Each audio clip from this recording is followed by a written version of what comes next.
ensemble sur Mcom Conseil TV pour votre émission Déclic Live. Épisode tout particulier pour cette série d'interviews que nous lançons avec Dominique Sceaux qui nous fait l'honneur et le plaisir de répondre à nos questions. Je rappelle, le but est simple. Déclic Live, c'est vous délivrer des retours d'expérience de chefs d'entreprise, des astuces, des conseils, des pistes inspirantes qui vont peut-être déclencher ou pas, on ne sait pas, le déclic en live et vous donner un nouvel élan, sinon en tout cas un bon moment d'échange convivial, punchy et informatif.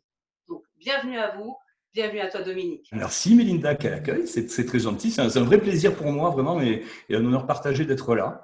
Je suis vraiment emballé par cette initiative qui est la tienne. Alors Dominique Sceaux, tu vas nous en dire un peu plus sur toi, mais de ce que j'ai cru comprendre, tu as deux grands champs d'activité, à savoir tu es entrepreneur réseau et consultant en stratégie professionnelle et financière, si j'ai bien compris, c'est ça ?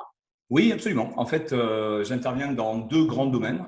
Tout ce qui va être lié aux possibilités aujourd'hui d'investir dans l'économie réelle. On est dans une époque qui demande un certain nombre d'éléments de bon sens pour investir l'argent d'une manière éthique. Et puis, de l'autre côté, créer de la valeur par la création d'entreprises, la création d'activités. En fait, il y a plusieurs entreprises qui, du coup, se superposent dans toute cette approche. C'est-à-dire que le développement global, c'est pour nous l'occasion de mettre vraiment en pratique tout ce qu'on enseigne à d'autres. C'est-à-dire que quand on est dans cet univers aujourd'hui extrêmement mouvant, que ce soit dans la finance ou dans l'entrepreneuriat, on peut avoir des concepts, on peut avoir des stratégies, mais moi ce qui est important, c'est de toujours avoir les mains dans le moteur et les pieds sur le terrain. Et donc développement global, c'est comme un laboratoire en fait. C'est une initiative qui nous a permis de fédérer des entrepreneurs, des investisseurs autour de projets challengeants. C'est-à-dire que là, en l'occurrence, on implante une marque internationale sur le territoire français et qui permet du coup de mettre le pied à l'étrier dans le monde de l'entreprise, comme des micro-franchises en fait. Donc, c'est un site aujourd'hui qui permet d'éduquer les gens tout en étant porteur pour lancer son entreprise en mode, on va dire, léger. Développement global, c'est comme l'invention d'un centre de profit qui va aider le bateau Amiral Jeunesse à se développer plus loin, c'est ça ? Oui, en fait, pour être plus concret, aujourd'hui, on a en fait, il y a des sociétés. La société, en l'occurrence, nous qu'on aide à se développer, s'appelle Jeunesse. C'est une société qui veut se développer en réseau, qui développe donc des approches pays par pays. En fait, elle cherche des animations locales, en fait, la possibilité de s'implanter à travers des référents locaux. Et donc, la problématique, c'est que la multinationale, elle n'a pas forcément les cultures des pays locaux ou de tous les marchés domestiques dans lesquels elle intervient. Donc, en l'occurrence, en ce qui nous concerne, on va aider des gens qui souhaiteraient entreprendre avec cette entreprise et donc mettre leur projet indépendant en route à travers justement l'approche, la formation, l'animation, une approche francophone qui les aide à démarrer. Donc, on aide des entrepreneurs indépendants à prendre en main une multinationale en quelque sorte. Très intéressant, très très intéressant. Très bien. Tu es, donc à part cet aspect professionnel en tant que personne, tu es marié, tu as des enfants Alors, je suis marié avec une dame qui est kiné, qui aujourd'hui a quitté son emploi et travaille avec moi au développement de certaines de nos activités. On n'a pas d'enfants, c'était pas un choix, en tout cas ça s'est passé comme ça. Et donc, ça nous donne pas mal d'occasions de justement mettre en place le style de vie qui nous correspond parfaitement et d'être dans une autre manière de redonner en fait à travers justement l'initiative indépendante. Donc, ce qui nous passionne à tous les deux, c'est vraiment cette possibilité de mettre sur pied des projets, de passer le relais à d'autres et de travailler en mode d'équipe, c'est ce qui nous a toujours animés. La transmission et la collaboration sont des choses qui te tiennent à cœur. Hein, absolument. enfin. Ouais, absolument. Ouais. Très bien. Alors, maintenant qu'on voit ce que tu fais aujourd'hui, est-ce que tu peux nous en dire un peu plus sur maintenant ta vie d'avant ? Quelles difficultés rencontrais-tu à ce moment-là ou quelle frustration était générée par cette vie d'avant ? La vie d'avant, c'est avant. Alors, la vie d'avant, avant d'être entrepreneur indépendant, tu veux dire ? Ouais, Oui. avant de créer des sociétés. Je pense qu'en fait, moi, ce qui m'est arrivé, c'est que ma vie d'avant, elle était très chouette. C'est-à-dire que je n'avais pas de difficultés particulières, puisque c'est le piège un petit peu quand ça se passe bien pour soi, c'est qu'on est pris dans un plan de carrière.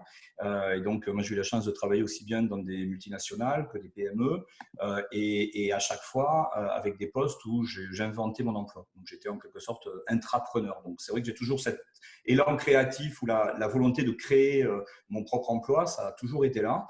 je venais pas forcément d'un milieu d'un milieu d'entrepreneurs. Donc du coup, ne venant pas de ce milieu-là, j'avais pas les clés, j'avais pas un certain nombre de réflexes pour me dire mais toi aussi tu pourrais créer ton entreprise. Mais pourtant c'était là.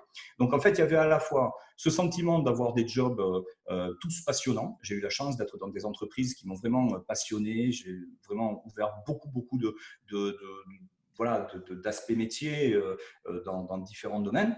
Pour autant, il y avait toujours cette frustration, un sentiment de plafond de verre. Ce sentiment finalement de voir que c'était d'autres personnes qui fixaient le niveau de tes revenus, donc ta valeur, de voir que finalement tes horaires, la manière de gérer ton temps était organisée par d'autres. Et donc cette frustration qui grandissait de se dire mais moi j'aimerais bien avoir mon propre projet. Et puis aussi du point de vue du style de vie, se dire comment déplafonner les salaires et comment aspirer à la possibilité peut-être de vivre mieux. Quel a été le moment déclic qui a fait que tu t'es dit, allez, maintenant je passe à autre chose? Le moment déclic. Je pense que le moment déclic, ça a été il y en aurait eu quelques-uns, mais celui qui, pour moi, j'ai vraiment en tête, c'est un échange avec le directeur général à l'époque, où ça se passait très bien pour moi, et j'étais plutôt ce genre de collaborateur qui en faisait toujours plus que le job. Et à un moment donné, il y a toujours ces entretiens de fin d'année, et dans cet entretien de fin d'année, je m'attendais à avoir une belle augmentation, et à ce moment-là, on m'annonce que pour des raisons d'écologie sociale, même si on était très content de ce que je pouvais apporter en plus à l'entreprise, étant donné que ça ne faisait pas partie de ma fiche de poste, eh bien, ça ne pouvait pas être un index de revalorisation de mon salaire. Et à partir de là, évidemment, je suis tombé de 18 étages d'un seul coup, et c'est le plus grand service que m'a rendu ce directeur général à l'époque, parce que en sortant de son bureau, le déclic était fait. Je savais qu'il fallait que je change. En fait, ça s'est passé en un quart de seconde, en fait, vraiment. Comme une sorte à la fois de désillusion, mais à la fois, j'ai compris aussi ce jour-là à quel point j'étais immature dans ma manière d'imaginer que, parce que moi je faisais ce que j'aimais vis-à-vis de l'entreprise devait absolument me valoriser pour ça. J'étais encore dans cette époque-là. Et je pense qu'au contraire, c'était très sain et très courageux de la part de ce directeur général de me poser les règles du jeu telles quelles. Et à partir de là, à moi de décider si je voulais suivre ces règles-là ou si je voulais bien inventer la vie qui allait plus avec ma sensibilité. D'accord. De toute façon, on grandit chaque jour. Hein. C'est ce côté naïf que tu décris. Finalement, c'est une chance d'avoir pu aussi aimer faire ce que tu as fait et d'avoir ce moment déclic qui a révélé autre chose, peut-être d'autres aspirations. Mais justement, concrètement, sur quoi t'es-tu appuyé pour redynamiser ta vie à ce moment-là? Alors, je pense que c'est un vrai concours de circonstances. Parce que on peut avoir des moments dans la vie où on prend à un moment donné on se prend des illusions, mais il faut que les étoiles s'alignent il faut qu'un certain nombre d'étoiles s'alignent. Un des premiers aspects, ça a été que j'étais entouré d'amis qui eux-mêmes étaient entrepreneurs pour le coup à l'époque, et là je travaillais dans une boîte qui était elle-même organisée en réseau indépendant. Donc en fait mon job c'était justement de former, d'accompagner des gens qui eux-mêmes étaient des indépendants. Donc il se trouve qu'on était une bande de copains et que dans la vie, et que du coup ça a été une sorte de défi, de challenge, on s'est tapé dans la main, et en fait moi ma bascule vers le monde de l'indépendance, elle s'est faite d'une manière mais tout à fait naturelle, un petit peu comme un jeu, comme un défi. Le fait de se dire, bah, tiens, c'est le moment peut-être de tourner la page. Je n'avais pas de problématique particulière au niveau financier. Je savais que je pouvais m'appuyer sur des compétences métiers, puisque du coup, j'ai opéré un virage, si tu veux, entre ce que je faisais en tant que salarié vers des activités qui étaient à peu près équivalentes dans un secteur que je connaissais bien, qui était donc la finance. Le métier était là, l'environnement humain était là. J'avais autour de moi des gens qui faisaient déjà ce que moi je me préparais à faire. Donc je me suis trouvé à la fois dans un cheminement d'indépendant, mais sans me sentir isolé. Il y avait quelque chose d'extrêmement sécurisant dans cette communauté. Oui, tu parlais d'alignement. Effectivement, toutes les planètes étaient bien ordonnées pour t'aider à te propulser vers autre chose, quoi. Sauf une, celle du marché. C'est-à-dire que moi, je me suis lancé dans le secteur de la finance en 2008. Et pour ceux qui connaissent un petit peu le milieu, 2008, c'était la fameuse crise des subprimes. Et en fait, c'est très intéressant parce que j'étais vraiment, il fallait que je change. Et peu importe en fait l'environnement économique où tout le monde m'a dit mais t'es fou, c'est sûr, s'il y a un moment où il faut pas se lancer, c'est maintenant. Et en fait, je n'ai pas senti passer la crise. C'est-à-dire qu'étant donné que j'étais moi aligné avec mes envies, finalement, peu importe l'environnement externe. Ça a été aussi une grande leçon à l'époque dont j'ai pris conscience que plus tard. Ah oui, justement, en parlant de contexte actuel, effectivement, ça fait résonance. Ce que tu dis fait résonance avec ce qu'on vit aujourd'hui, quoi.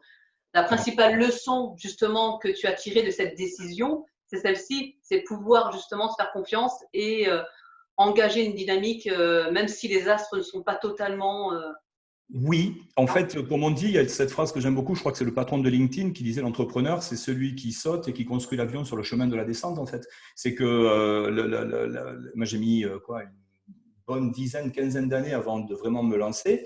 Et en fait, ça aurait pu arriver beaucoup plus tôt. Parce que quand je prends du recul, il y a eu plein d'occasions pour moi, des gens qui voulaient me soutenir dans la création d'entreprises, etc. Mais en fait, je n'étais pas prêt psychologiquement.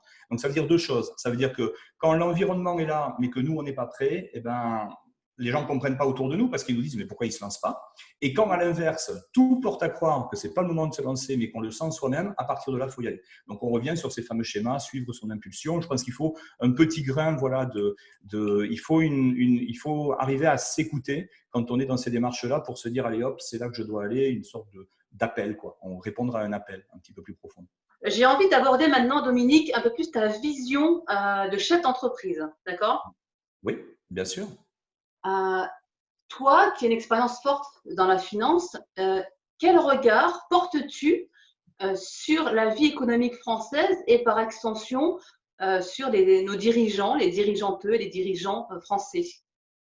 Je pense que ce qui est aujourd'hui, alors nous, on travaille beaucoup avec l'international pour le coup, et c'est vrai qu'il y a ce mystère français quand on échange avec des anglo-saxons. On est toujours en France, alors avec cette exception française, et ce qui fait aussi voilà, l'intérêt de notre culture, mais qui, sur le plan de l'entrepreneuriat, peut être un peu une énigme. C'est-à-dire que moi, je suis rentré dans le monde de l'entrepreneuriat par rapport à une certaine forme d'approche financière. C'est de dire, à un moment donné, une éducation financière, de se dire, au fond, partir des basiques. On sait qu'une entreprise saine, c'est une entreprise qui ne dépend pas d'un seul fournisseur, d'un seul client. Donc, finalement, aujourd'hui, un individu sain, c'est un individu qui ne devrait pas dépendre d'une seule source de revenus, c'est-à-dire de manière à éviter les obstacles, parce qu'il y a des aléas dans la vie, et donc on peut se retrouver avec une entreprise qui fonctionne ou un job qui fonctionne, et ça peut s'arrêter à un moment donné, où on peut soi-même avoir la nécessité de faire autre chose. Je pense que la problématique aujourd'hui de l'entrepreneuriat en France, c'est qu'on a une certaine forme d'isolement. Les gens sont dans un métier. Alors, il y a toujours pareil, hein, il y a les chefs d'entreprise, et puis il y a les gens qui sont plutôt dans le monde de l'indépendance. Il y a un tissu qui est extrêmement large. Hein. Aujourd'hui, dire un chef d'entreprise, c'est très, très, très vaste. Mais je dirais qu'il y a des gens qui sont dans des carrières d'entreprise avec vraiment des grosses sociétés qui tournent. On va avoir des indépendants. Mais le tronc commun de tout ça, c'est que souvent, les gens sont conditionnés sur une seule manière de générer leurs revenus. C'est-à-dire que c'est soit leur entreprise, soit un certain nombre de paramètres métiers, mais qui sont toujours les mêmes pendant toute une carrière. Et aujourd'hui, moi, le choix qui est arrivé assez tôt du fait de l'expérience que j'avais eue dans la découverte en fait, des réseaux indépendants, c'était qu'on pouvait voyager léger. Et que peut-être, il était important de se dire à un moment donné, au lieu de tout vouloir créer par moi-même, est-ce que je n'ai pas plutôt intérêt à m'aligner avec d'autres partenaires qui, eux, ont une partie de la mécanique en fait, hein, qui permet de livrer le produit fini, la valeur ajoutée, et plutôt que de vouloir être au contrôle de tout un ensemble des pièces de l'écosystème, me concentrer sur là où je suis bon et passer le relais à d'autres pour travailler dans une sorte de partenariat élargi. Et je pense qu'en France, on a un petit peu pris du retard dans ce contexte-là. Les gens ont le nez collé sur une certaine forme de contrôle de ce qui doit conduire leur entreprise. Et dans une époque où ça va très très vite, c'est extrêmement compliqué de suivre les lois, de suivre les évolutions, que ce soit le marketing, que ce soit tout un ensemble de nouvelles aspects technologiques. Et donc, on est vraiment, pour moi, dans ce schéma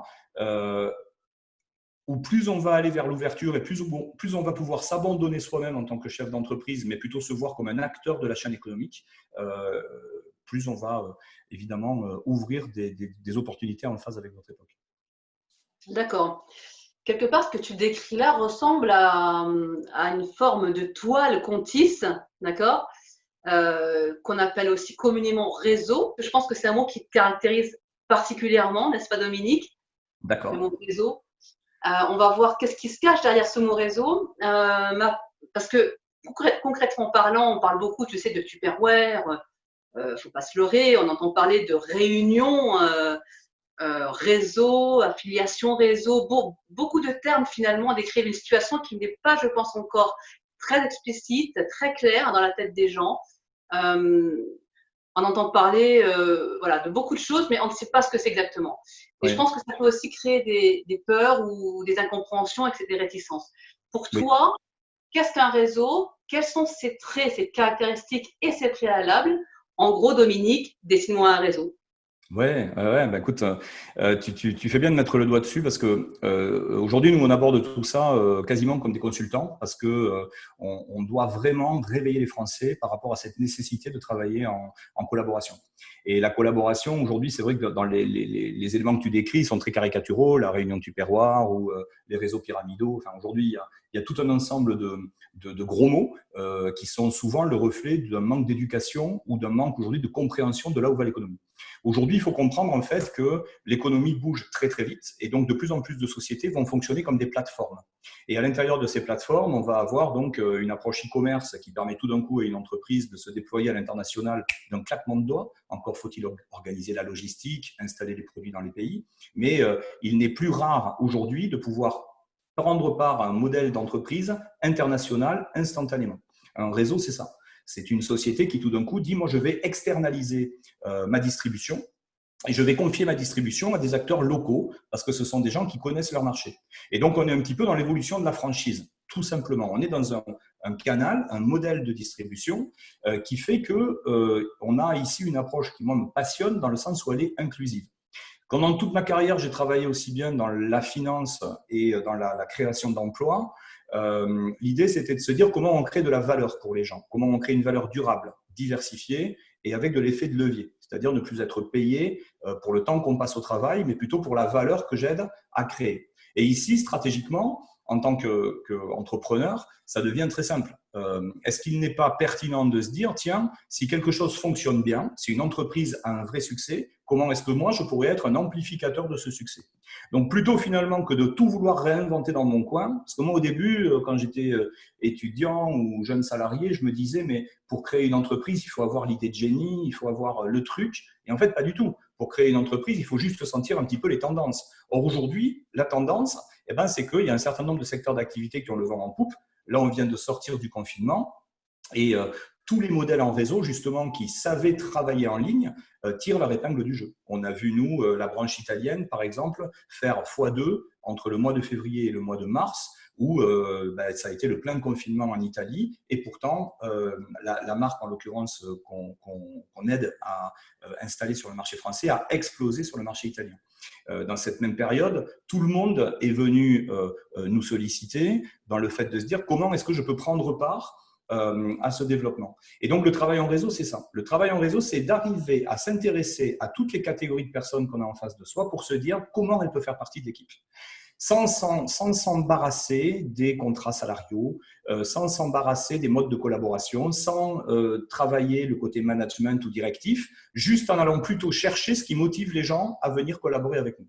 Ça veut dire que nous, on est aujourd'hui en capacité de permettre à des jeunes étudiants de commencer à financer leurs études en ayant un side job, en quelque sorte, une sorte d'école des affaires, apprendre l'entrepreneuriat en parallèle de leur job. C'est plus sympa que d'aller faire des frites chez McDo, même si je caricature un petit peu.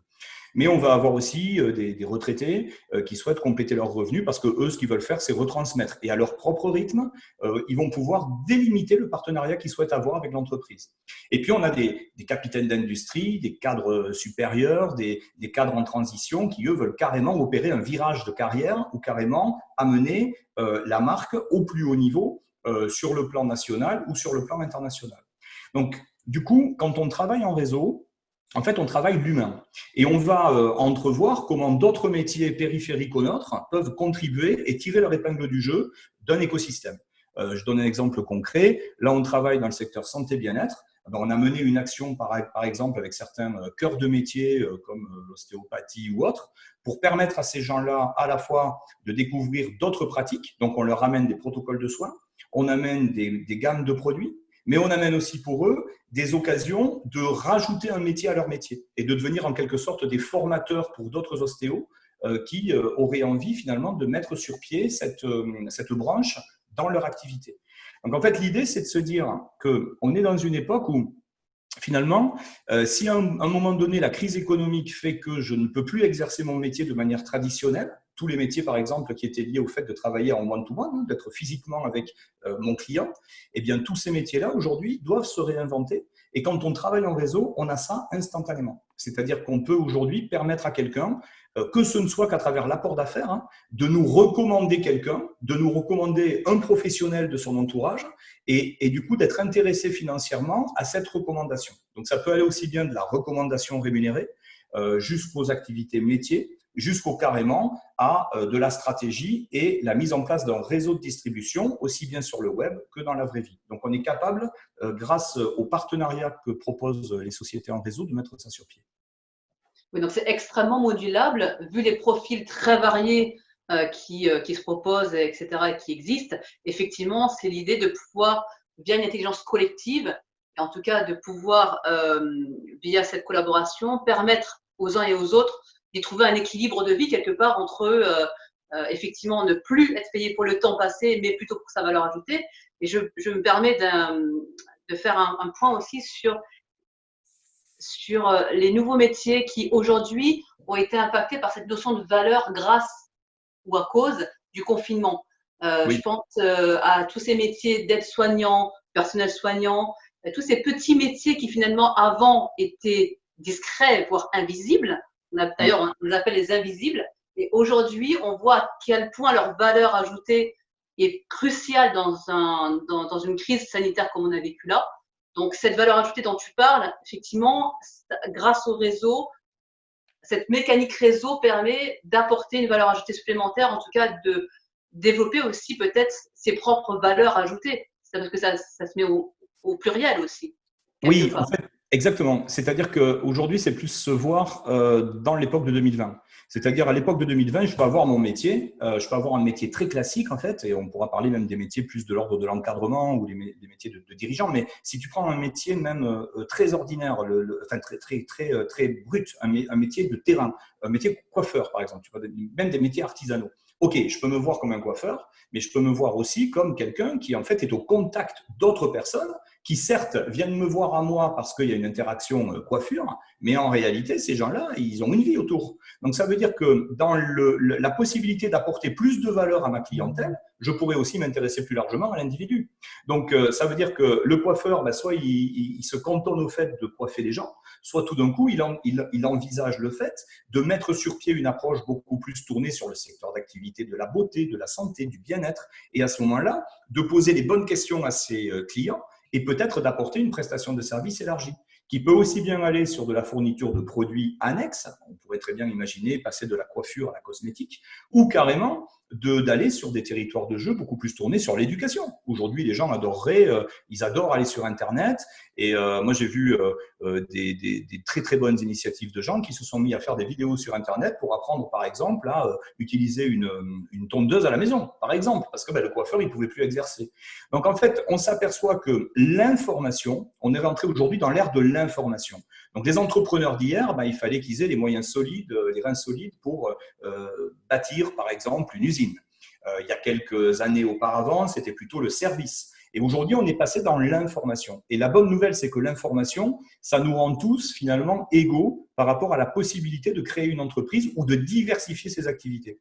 Et nous, ce qu'on aime faire, c'est faire toucher du doigt stratégiquement à un interlocuteur qui soit déjà installé en tant qu'entrepreneur ou qu'il souhaite le devenir, de lui dire, regarde, de là où tu es, il suffirait que tu regardes un peu les choses autrement pour que tu comprennes à quel point tu peux être un influenceur et tu pourrais participer à créer de la valeur pour d'autres. Et en créant de la valeur pour d'autres, si tu t'oublies un petit peu, tu vas pouvoir nouer des partenariats qui font que tu vas avoir un retour sur investissement sur la valeur que tu aides les autres à créer. Et à partir de là, c'est ce que j'appelle voyager léger. C'est-à-dire que du coup, je peux imaginer avoir plusieurs centres d'intérêt avec des partenaires en affaires, élargir l'offre que je peux apporter aux gens que j'ai en face de moi et oublier en quelque sorte ma spécificité métier pour devenir quelqu'un qui a une approche plus élargie des besoins de sa clientèle ou de ses partenaires. D'accord, je comprends. Donc, quelqu'un qui n'a pas d'expérience peut faire du réseau. Oui. Quelqu'un qui a déjà une activité peut faire du réseau. Oui. également. Et quelque part aussi, il va apprendre aussi sur le tas. La pratique du réseau, en fait, s'acquiert aussi sur le terrain, concrètement. Oui, aujourd'hui, en fait, on est sur un secteur d'activité qui est quand même extrêmement détouré. Tous les modèles en réseau, c'est à peu près 200 milliards de chiffre d'affaires à l'année, toutes sociétés confondues, 100 millions d'intervenants dans le monde, et la France a pris beaucoup de retard. En France, on associe les réseaux à la vente directe. Donc, ça, c'est extrêmement réducteur. En fait, il y a trois grands métiers. Il y a la vente directe, il y a le marketing relationnel, qui est le côté bouche à oreille un petit peu moderne, hein, donc la fameuse recommandation rémunérée. Là, ça prend pas de temps. Hein. Quand j'ai recommandé le bon resto, le bon ciné, ça m'a pris 2 minutes. Hein. Je suis pas obligé d'aller au ciné avec tous les gens avec qui je le recommande. Moi, ça m'a pris 2 minutes parce que j'ai trouvé le film sympa. Mais il y a aussi le côté management en multiniveau, qui est toujours très, très mal compris. Hein. Le management en multiniveau, c'est cette manière de pouvoir aller à la rencontre de partenaires en affaires par le biais du bouche à oreille, en quelque sorte, ou de la recommandation. En fait, c'est ce qui se passe aujourd'hui sur LinkedIn, mais ça se passe sur des réseaux proches, en fait, c'est-à-dire les personnes que je connais ou que mon entourage connaît. En fait, on s'aperçoit que stratégiquement, aujourd'hui, on peut attaquer le marché soit en allant chercher dans des bases de données des professionnels du secteur d'activité sur lequel on est positionné, soit carrément en travaillant en profondeur parce que quelqu'un connaît toujours quelqu'un qui connaît quelqu'un qui connaît quelqu'un. Et ça, quand on le travaille d'une manière professionnelle, ça s'appelle du network marketing, donc c'est un petit peu le grand frère de ce que vous trouverez sur Internet, affiliation, social selling, tout ça, c'est des notions qui commencent à parler, qu'on a l'impression de découvrir aujourd'hui, mais pourtant, c'est un secteur d'activité structuré depuis à peu près 150 ans. Sauf que Internet est passé par là, et donc avec Internet, on a l'esprit plateforme. Donc plateforme, c'est à la fois du e-commerce, c'est à la fois la possibilité de travailler le buzz, et donc le côté viral, c'est le fait aujourd'hui de pouvoir entrer en relation avec quelqu'un qui est peut-être à l'autre bout de la France ou du monde, mais qui partage des affinités avec vous. Donc en fait, le réseau aujourd'hui permet à des gens d'exprimer un certain nombre de compétences qu'on n'aurait pas été capable de monétiser il y a que ce ne soit que 5 ou 10 ans en arrière. On n'aurait pas pu du tout réfléchir comme ça. C'était des métiers, tu faisais référence tout à l'heure aux réunions, aux ventes en réunion. Bon voilà, ça c'est un petit peu les dinosaures de ce type d'activité commerciale. Aujourd'hui, on est en train de parler de web marketing, on est en train de parler de funnel ou de tunnel de vente. On est en train, en fait, d'instrumentaliser des processus qui ont toujours existé. Hein. Toute entreprise fonctionne avec un processus, sauf que c'est très structurant aujourd'hui de le faire avec les outils qui sont mis à notre disposition par le biais de l'Internet. Et donc, si on mixe aujourd'hui les réseaux humains avec les réseaux digitaux, on a ce qu'on appelle le phygital, réseau physique et réseau digital. Et là, pour les gens qui ont vraiment une stratégie à mettre sur pied, c'est quelque chose qui peut qui peut être vraiment extrêmement efficace en termes de performance d'entreprise. Oui, c'est très puissant, ouais, effectivement. Par rapport au réseau, si un chef d'entreprise te demandait un conseil, lequel spontanément tu lui donnerais? Écoute, aujourd'hui, on est souvent sollicité par des chefs d'entreprise qui voudraient justement travailler leur réseau d'ambassadeurs ou mettre en place un réseau externalisé. Et la vraie première question à se poser, c'est qu'est-ce que vous voulez faire vraiment? Est-ce que vous voulez créer de l'emploi ou est-ce que vous voulez augmenter votre chiffre d'affaires? Dans l'immense majorité des cas, les patrons de PME, ils cherchent une solution pour augmenter leur chiffre d'affaires. Et ça, c'est très compliqué. Là, il vaut mieux faire du parrainage, des réseaux d'apporteurs. Je pense que l'externalisation est une clé. Hein. Il faut vraiment oublier aujourd'hui le fait de vouloir être partout parce que tout va trop vite. Le marketing va très vite, les réseaux vont très vite. La possibilité d'entrer en relation avec des gens. La société jeunesse dont tu parlais, c'est une société qui, en 10 ans, fait 1,5 milliard de chiffre d'affaires dans 145 pays. 10 ans, 1,5 milliard de chiffre d'affaires, 145 pays, uniquement par le biais du bouche à oreille. Donc, c'est pour les chefs d'entreprise qui nous regardent, ce sont des chiffres colossaux. Et donc, le vrai premier sujet, c'est ça, c'est où va mon intention? Quand on monte du réseau de ce type, ce sont des réseaux qui sont dédiés à la création d'emplois. Ce sont évidemment, ils vont entraîner avec eux la production du chiffre d'affaires, mais à la création d'emplois. Parce que si je veux rémunérer des gens convenablement pour être mes partenaires en affaires durablement, eh bien, pour leur donner la rémunération à laquelle ils aspirent, il faut que moi, je sois capable de servir en production. Donc, ça veut dire que je dois être capable de mettre à l'échelle ma croissance. Et ça, il y a peu d'entreprises aujourd'hui qui sont capables de le faire parce que quand vous démarrez du réseau, qu'il soit physique ou digital, vous avez tout d'un coup une explosion de la demande en fait parce que les gens, ça devient leur gagne-pain. Donc en fait, il n'y a rien de plus puissant que de travailler avec des gens qui eux-mêmes vont gagner leur vie grâce à vous dans votre écosystème, mais en tant qu'indépendants. Donc, c'est ça qu'on fait. C'est qu'on aide aussi bien ces dirigeants d'entreprise à observer que peut-être il faut qu'ils abandonnent une partie de leur précaré, parce que le réflexe classique, c'est le dirigeant qui dit « Je voudrais évidemment développer mon chiffre d'affaires, mais je ne veux pas leur donner trop aux commerciaux. » Et c'est là qu'on a des ambiguïtés. Aujourd'hui, les sociétés qui travaillent vraiment uniquement sur des modèles purs de réseau, redescendent à peu près 50% de leur chiffre d'affaires pour la rémunération de ces réseaux sur le terrain. Et c'est beaucoup plus puissant que de payer de la pub ou du marketing, parce qu'en fait, ces sociétés ne payent que si une action commerciale est menée sur le terrain. Donc forcément, ça donne lieu derrière à des gens comme nous, ça donne des idées, parce qu'on se dit, mais ok, si j'ai un contrat clair avec une entreprise, alors je peux moi-même faire mon propre recrutement, investir dans mes outils de formation, mettre sur pied des techniques d'animation. Et c'est ce qu'on a fait, nous, avec la marque Développement Global, où on a carrément créé tout un environnement qui permet de mettre le pied à l'étrier et de créer de la production. Mais parce qu'on sait que derrière, la multinationale est capable de tenir le pavé, quelles que soient les ambitions du réseau. Donc, ce que ne seront pas capables de faire toutes les tailles d'entreprise. Voilà. Donc, le conseil, quand on est en train de réfléchir réseau, c'est que le dirigeant se demande exactement ce qu'il recherche. Quel est son objectif? Si c'est juste avoir une croissance linéaire, c'est une chose. Monter des réseaux de partenaires indépendants, c'est créer de l'emploi. Et donc là, il faut presque que je me prépare à ce que ma croissance soit spectaculaire et donc que je m'entoure d'autres investisseurs ou que je sois dans une démarche de croissance forte. La deuxième idée, c'est que ça prend du temps. On est sur l'humain là. Donc en fait, l'humain, ça ne se travaille pas comme ça. Aujourd'hui, dans ces modèles-là, on va de plus en plus arriver à une nécessité pour les gens d'ouvrir les yeux sur la nécessité d'avoir plusieurs activités diversifiées, de préparer leur sécurité financière. Et donc, par rapport à ça, on doit amener des gens qui n'y pensaient pas il y a quelques années à opérer peut-être un virage entre l'emploi classique, qu'il soit salarié ou indépendant, hein, mais une seule source de revenus vers plusieurs sources de revenus. Ne pas être celui dont dépend la création de revenus. Tant que j'ai un job ou tant que mon entreprise est liée à ma présence physique au travail, ce n'est pas une bonne stratégie.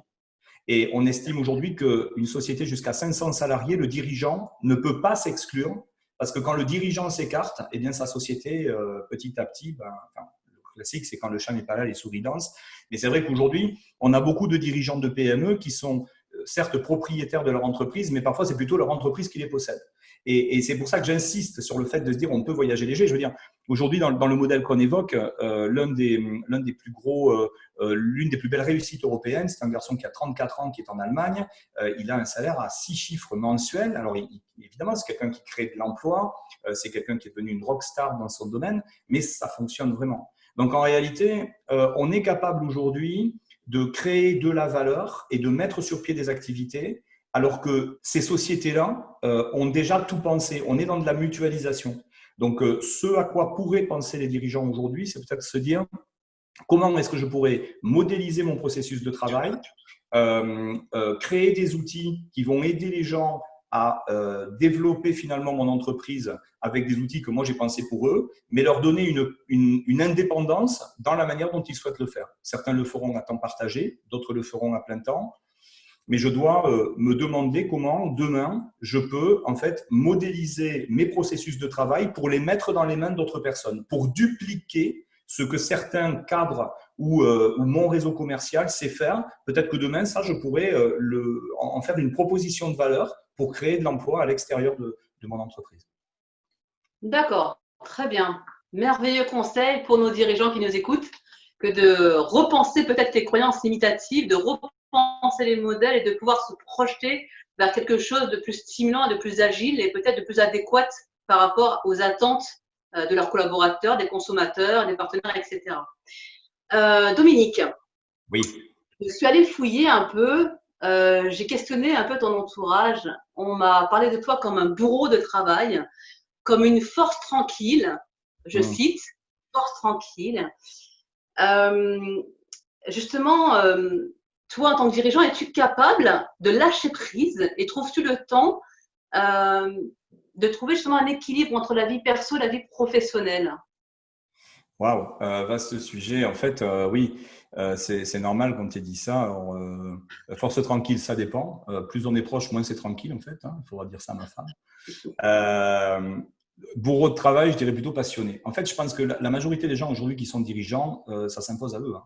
Enfin, quand je dis dirigeant, entrepreneur, en fait. Je pense que l'entreprise, puis d'ailleurs, c'est un état d'esprit. Au fond, en fait, on parle de quoi? C'est toujours des concepts, tout ça. L'entrepreneur, c'est qui? C'est celui qui est propriétaire d'une entreprise. Mais de toute façon, il a un job.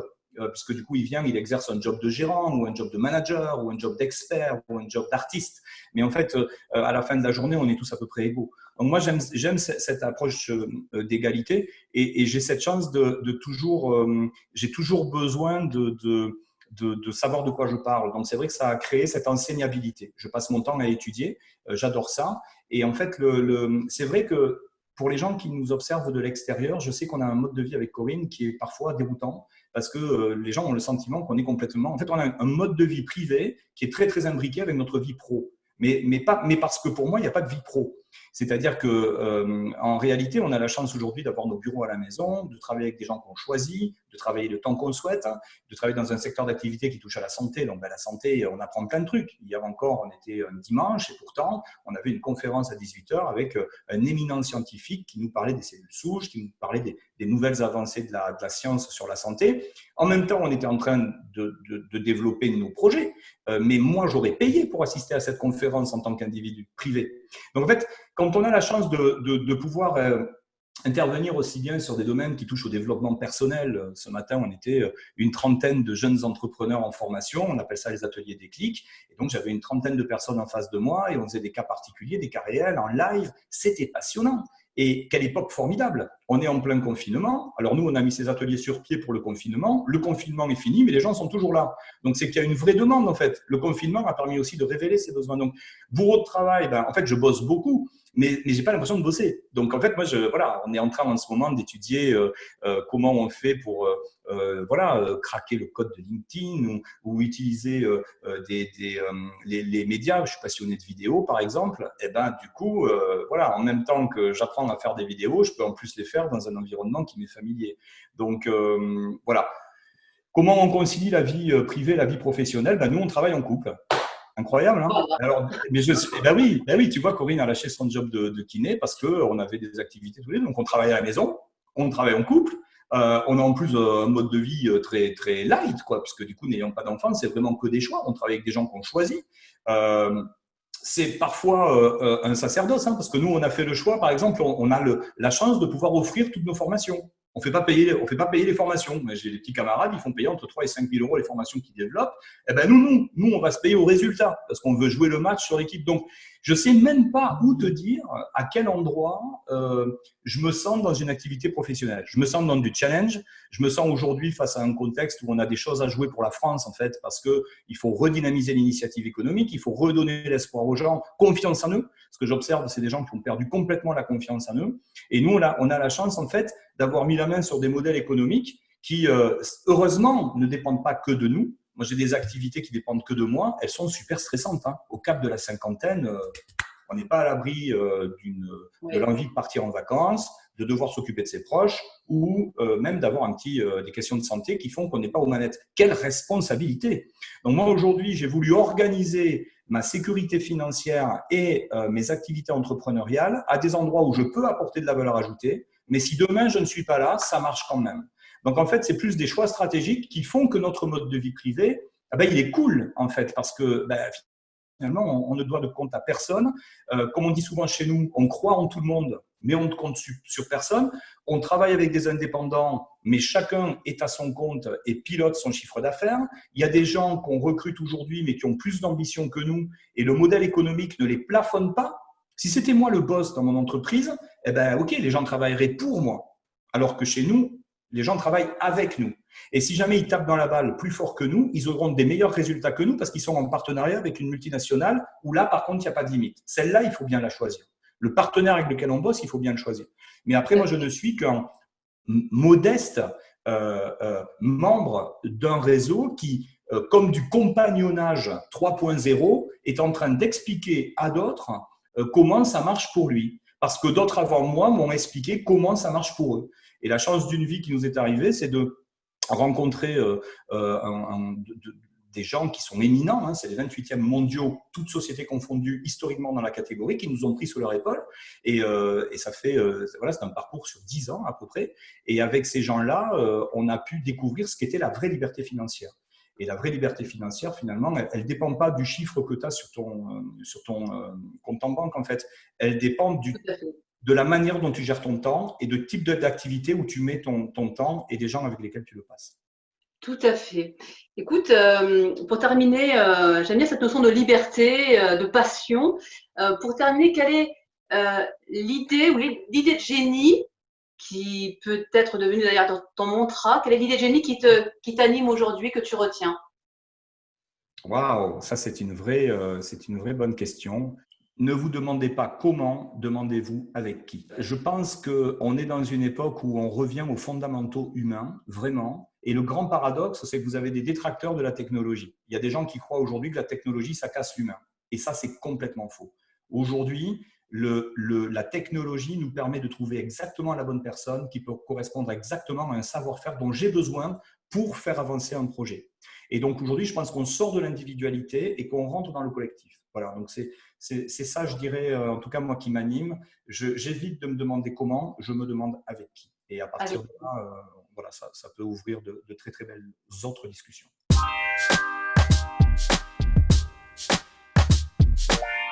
Ah, c'est compliqué. Domicile. Indépendant. Il y aurait 1000 choses à dire, mais je vais dire virtuel quand même. Expérience, sans hésiter. Mondial, je suis obligé de dire mondial. Ouais. Bien. Alors là, lundi, vendredi, les deux. Là, c'est on partout. Plutôt rock'n'roll, ouais. Parachutisme, mais comme ça quand même. Hein. Ouais. Je ne sais pas qui pourrait dire management directif aujourd'hui, hein, donc pas participatif, même peut-être pas de management du tout, leadership. C'est une bonne question ça. Je vais dire scène, mais il n'y a pas de bonne scène sans vrai très grand coulisses. Mais voilà, s'il n'y a que la face immergée de l'iceberg, à un moment donné, ça ne marche pas non plus. Donc je vais dire scène, mais parce que les coulisses sont là. Et si on passe à l'action? Et si on invitait nos chers spectateurs, dirigeants, dirigeanteux, à se dépasser, à relever le défi, construisez votre réseau. Si ça vous intéresse, je vous invite à nous écrire à contact@ncom-conseil.fr. Nous vous expliquerons par la suite comment ça peut s'organiser. En tout cas, n'hésitez pas parce que les places sont limitées à 15 dirigeants, dirigeanteux. C'est sur sélection, donc saisissez la perche qu'en votant avec Dominique. On a beaucoup de dirigeants qui adorent ça, hein. C'est le côté business game. En fait, nous, le modèle qu'on a, c'est un modèle dans lequel, grosso modo, la seule variable, c'est vous. Donc, moi, ça m'excite, c'est-à-dire de se dire, grosso modo, qu'est-ce que je peux donner quand tout est sur la table pour que je puisse réussir mon projet. Ici, on est sur l'activité à laquelle on pense dans ce contexte. C'est une activité où vous aurez à la fois une entreprise, une gamme de produits, un plan de rémunération, marketing, formation, outils internet, tout est prêt, une marque à implanter. Donc, c'est grosso modo, qu'est-ce que je peux donner en tant que dirigeant quand tout est là et où et le potentiel, le timing, le marché est là aussi. Et je suis la seule donnée variable. Voilà. Donc, si ça vous intéresse de relever le défi, en effet, on a de belles choses à partager. Et puis, c'est un excellent outil d'auto-évaluation pour identifier des axes d'amélioration. On a beaucoup de DRH qui travaillent avec nous là-dessus. Et c'est vraiment… alors, il faut que ça s'adresse à des gens qui sont coachables, comme on dit. Hein. Ça s'adresse à des gens qui ont envie d'aller au-delà de leurs habitudes. Parce qu'évidemment, les égos sont un peu chahutés. Mais du coup, il faut accepter le fait d'être la donnée variable. Mais ça, si ça vous intéresse, je peux vous assurer que ça peut tout d'un coup vous connecter à ce qui se fait de mieux au niveau international, parce qu'on travaille avec une multinationale qui est vraiment au top niveau là-dessus. Et on a tout à y gagner en tant que dirigeant. Alors, jouons. Allez, joue. Inscrivez-vous, En avant. inscrivez-vous, chers téléspectateurs, chers dirigeants, dirigeanteux. Dominique, merci beaucoup pour le temps accordé pour cette interview. Ce fut un Avec plaisir. Merci à toi. C'était très, très, très intéressant.